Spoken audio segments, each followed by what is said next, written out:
भक्तजनों, हर हर महादेव। नमस्कार।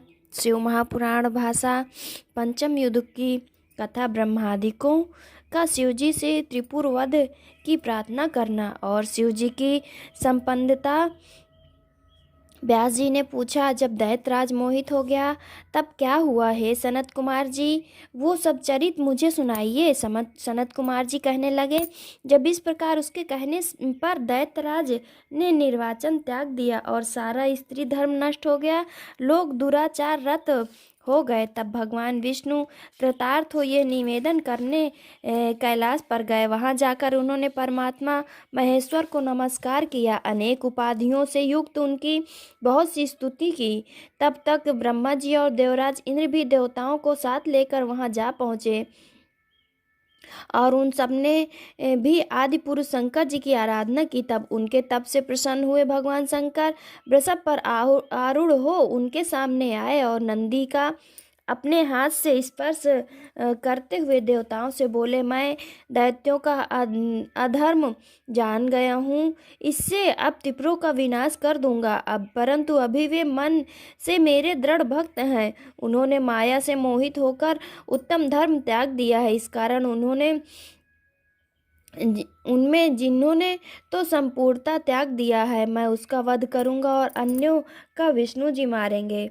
ये सुनकर विष्णु जी उदास हो गए।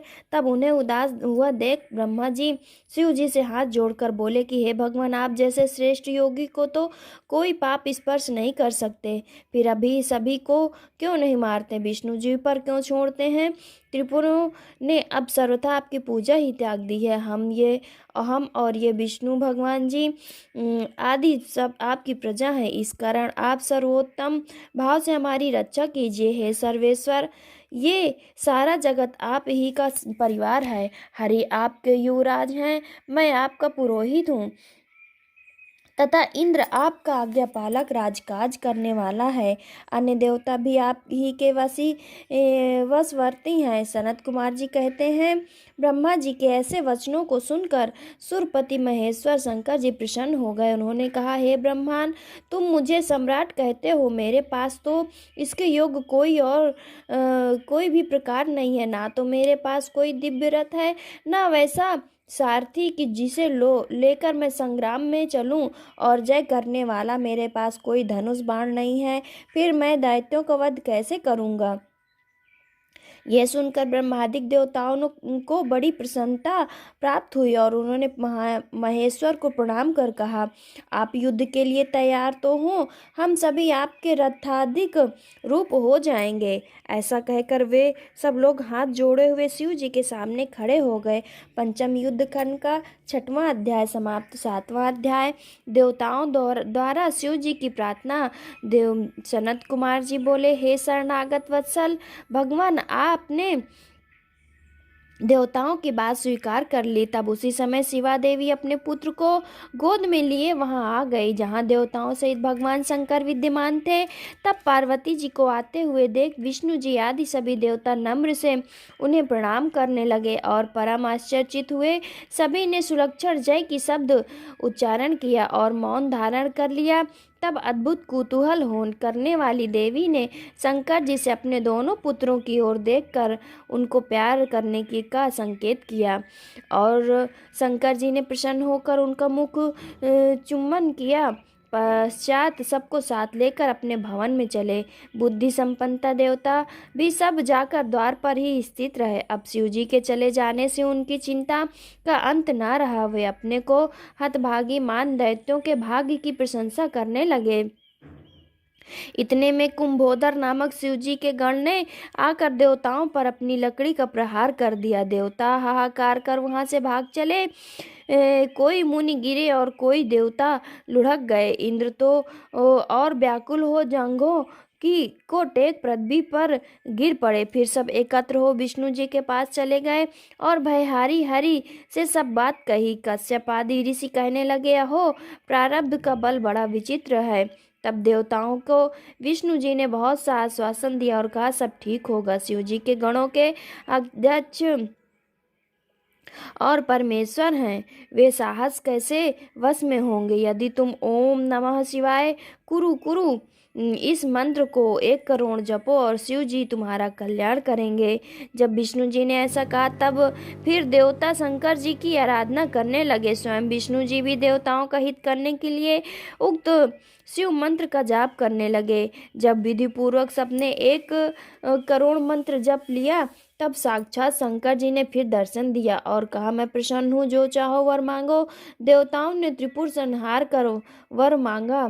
शिव जी ने कहा, मेरे लिए दिव्य रथ, सारथी और धनुष बाण लाओ। ये सुनकर देवता हो प्रसन्न हो विश्वकर्मा के पास गए। विष्णु जी की आज्ञा से विश्वकर्मा ने संसार के हितार्थ शिव जी के लिए परम सुंदर देवमय रथ आदि का निर्माण किया। पंचम युद्ध खंड का 7वां अध्याय समाप्त। 8वां अध्याय विश्वकर्मा द्वारा शिव जी के रथ का निर्माण। व्यास जी बोले, हे सर्वज्ञ सनत कुमार जी, आपने तो ये शंकर जी की बड़ी अद्भुत कथा सुनाई। विश्वकर्मा जी शिव जी के लिए रथ का निर्माण करते हैं। सभी देवता उनकी सहायता करते हैं। अब कहिए कि विश्वकर्मा ने शिव जी के लिए उस दिव्य रथ का कैसे निर्माण किया। सूत जी कहते हैं, जब मुनीश्वर व्यास जी ने ऐसा कहा तब उनके वचनों को सुनकर शिव जी के चरण कमलों का स्मरण कर सनत कुमार जी कहने लगे, हे व्यास जी, मैं अपनी बुद्धि के अनुसार शिव जी के चरण कमलों का ध्यान कर कहता हूँ, सुनो। विश्वकर्मा ने रुद्र के लिए बड़ा ही दिव्य रथ तैयार किया। उनके समान किसी लोक में कोई रथ न था। वो सर्वभूतमय स्वर्ण का सर्वसम्मत था। उसके दाहिने पहिए में सूर्य और बाएं में चंद्र लगे हुए थे। वर्ष के 12 महीने के 12 आरे तो उनके दाहिने और पहिए में लगे थे और खोड़स कलाओं के 16 आरे उनकी बाईं ओर के पहिए में जड़े हुए थे।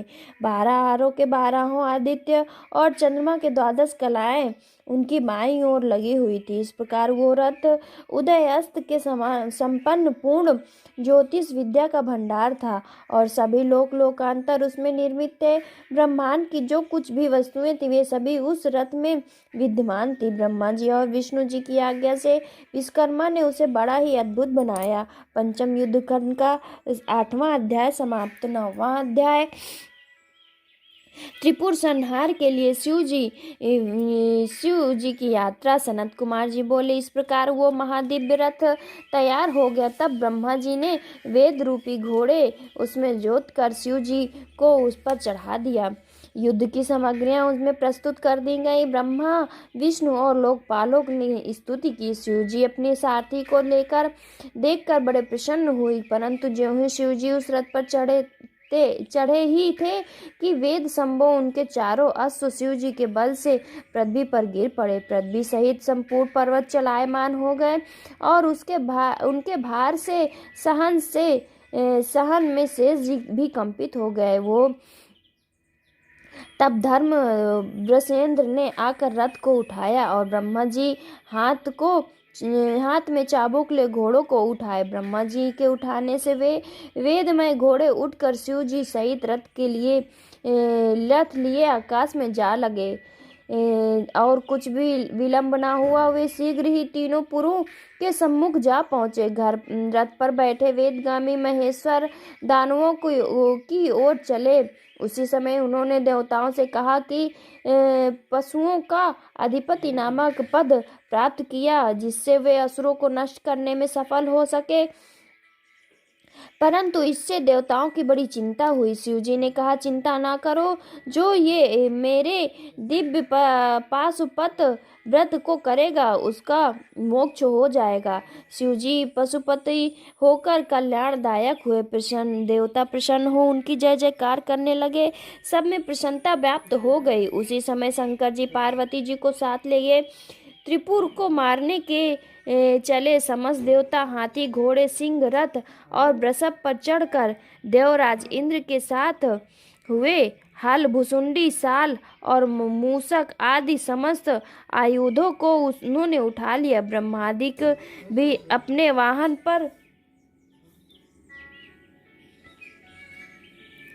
चढ़कर देवराज इंद्र के साथ हुए। हल, भुसुंडी, साल और मूसक आदि समस्त आयुधों को उन्होंने उठा लिया।